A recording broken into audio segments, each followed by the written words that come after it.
I'm here to talk about success, right?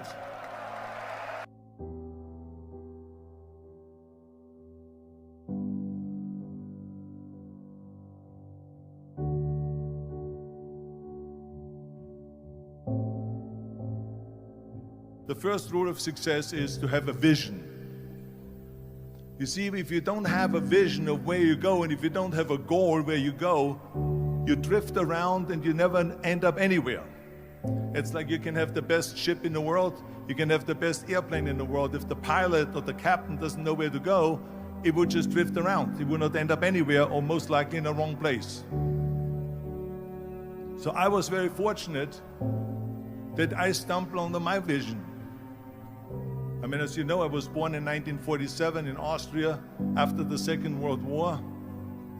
And I didn't really like Austria when I grew up. I couldn't wait to get out of there. I couldn't see myself becoming a farmer or a worker in a factory or anything like that, even though my parents wanted me to stay there and have a normal life. My father wanted me to become a police officer like he was. My mother wanted me just to stay there and marry a girl with the name of Heidi, hopefully, and have a bunch of kids and run around like the Van Trapp family in The Sound of Music.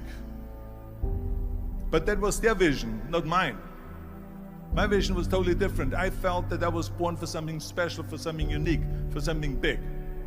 Do you know how great it felt that I knew where I was going? Imagine the majority of people don't know where they're going. When you have a goal, when you have a vision, everything becomes easy. Because remember that in America, for instance, when you study, you will see the percentage of people that like their jobs. 74% hate their job in America. Now, there is not much different when you come to Europe. The majority of people don't like what they're doing because they're really not doing it because they didn't have a goal and they followed this goal. They just aimlessly drift around, and then all of a sudden there's a job opening, so they get that job because you have to work. But then when you work, it's a chore. It's work. It's not fun. So if you think about, only a quarter of the people really enjoy what they're doing in life. That is unbelievable if you think about it. So I felt so blessed that I knew what I was doing. It's like a medical student that studies and knows he wants to become a doctor. You know where to go. So I knew where to go. So people always ask me, when they saw me in the gym in the pumping iron days, they say, why is it that you're working out so hard? 5 hours a day, 6 hours a day, and you have always a smile on your face. The others are working out just as hard as you do, and they look sour in the face. Why is that?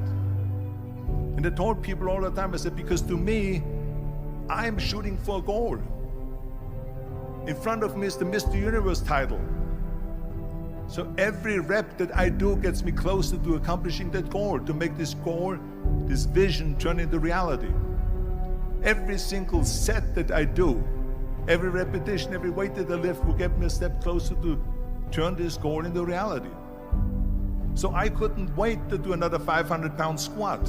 I couldn't wait to do another 500-pound bench press. I couldn't wait to do another 2,000 reps of sit-ups. I couldn't wait for the next exercise, for the next half hour of posing and all the kind of things that you have to do to be a champion. And with the age of 20, I went to London and I won the Mr. Universe contest as the youngest Mr. Universe ever. And it was because I had a goal. So let me tell you something, visualizing a goal and going after it makes it fun. You got to have a purpose no matter what you do in life. You got to have a purpose. So that's rule number one, have a vision. Rule number two is, don't listen to the naysayers. Don't listen to the naysayers.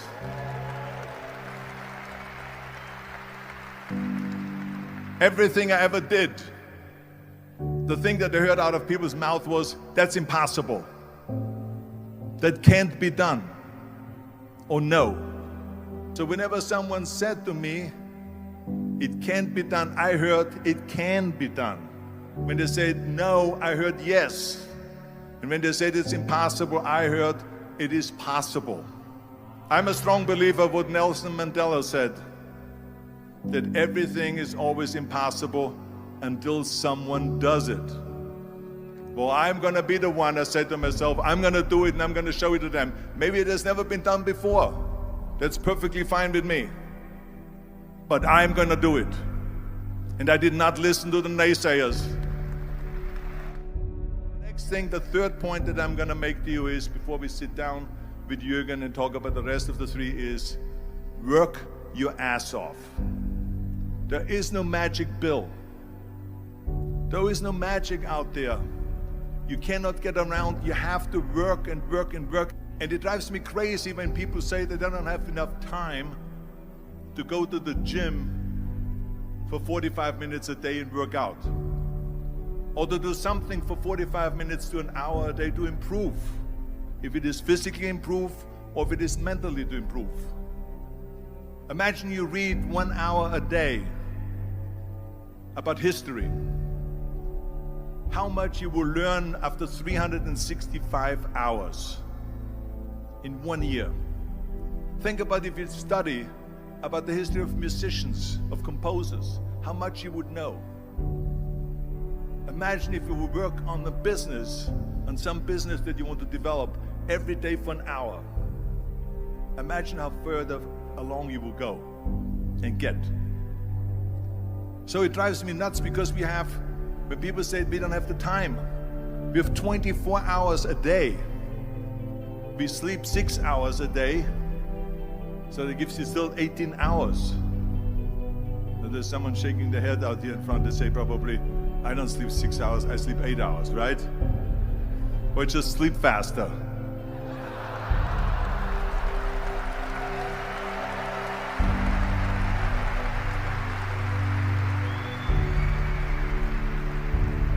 So we have 18 hours a day. The average person works around 8 to 10 hours. So let's assume it's 10 hours, so we have 8 hours left. Then you travel around an hour a day, maybe 2 hours a day.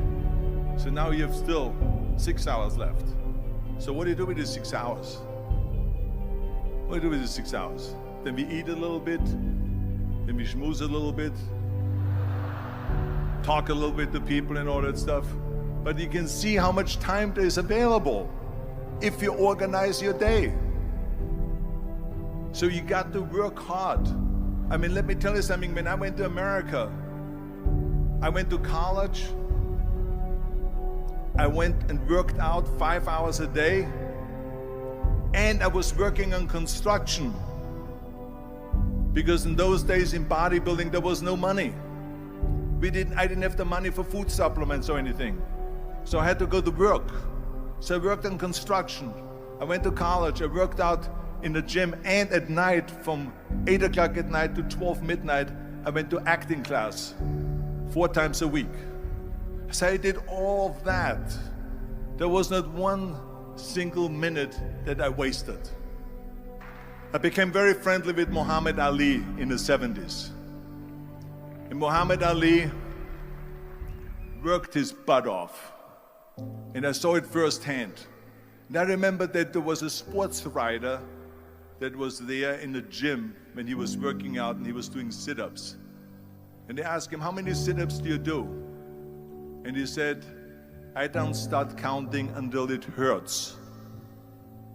Now think about that. He doesn't start counting his sit-ups until he feels pain. That's when he starts counting. That is working hard. And so you can't get around the hard work. It doesn't matter who it is.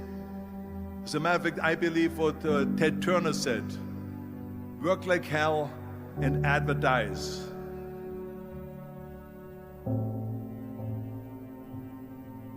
You get it? Work like hell, go to bed, and early to rise, work like hell and advertise. So you work your ass off, and then you let the world know about your work. That's what it is all about. Let people know. If you have a company, if you have a movie, if you do a sports, work your ass off, but then advertise and let everyone know. I hate plan B. And I tell you why. Because we have so many doubters, as I've said earlier, the no-sayers. We have so many of those people that say no and you can't do it, it's impossible. That is okay because we just turn off, as I said earlier, and we listen and we hear the no being a yes. You can't do it, you can do it, and all of that. So that is possible to do that amongst all the negative people around you. But when you start doubting yourself, that's very dangerous. Because now what you're basically saying is that if my plan doesn't work, I have a fallback plan, I have a plan B. And that means that you start thinking about plan B, and every thought that you put into plan B, you're taking away now that thought and that energy from plan A.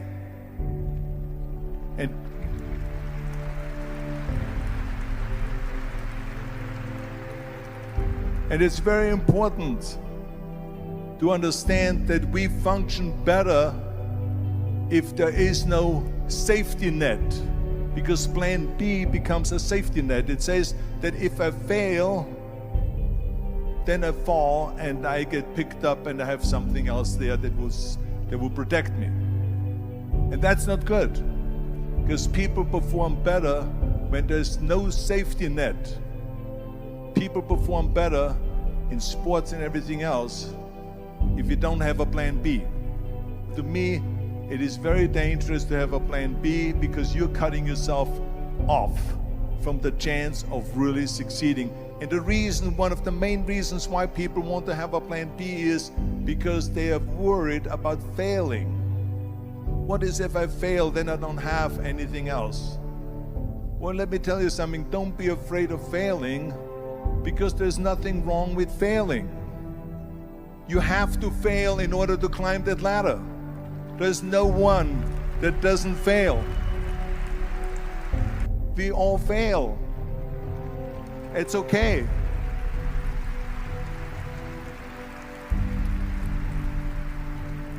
What is not okay is that when you fail, you stay down. Whoever stays down is a loser. And winners will fail and get up, fail and get up, fail and get up. You always get up. That is a winner. That is a winner. Hey, we all lose. We all have losses. This is okay. And this is why I say don't be worried about losing, because when you're afraid of losing, then you get frozen. You get stiff. You're not relaxed. You got to be, in order to perform well in anything, if it's in boxing or if it is on your job or with your thinking, is only happening when you relax. So relax. It's okay to fail.